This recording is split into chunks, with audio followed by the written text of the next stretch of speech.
करवीर संस्थापिका महाराणी ताराबाई यांच्या समाधीच्या जीर्णोद्धारासाठी सरकारला 1 महिन्याचा अल्टिमेटम, अन्यथा 16 मे रोजी समाधीस्थळी अभिषेक घालून आंदोलन करण्याचा छत्रपती महाराणी ताराबाई समाधी जीर्णोद्धार समितीचा इशारा.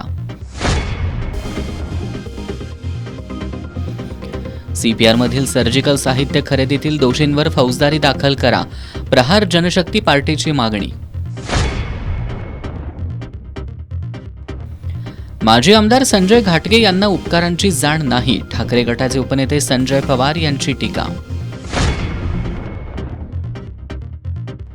गुजरीतील सराफ दुकानातून 18 लाख रुपये किमतीचे 20 तोळे सोन्याचे दागिने घेऊन पसार झालेल्या बंगाली कारागिराला स्थानिक गुन्हे शाखेच्या पोलिसांनी केली अटक.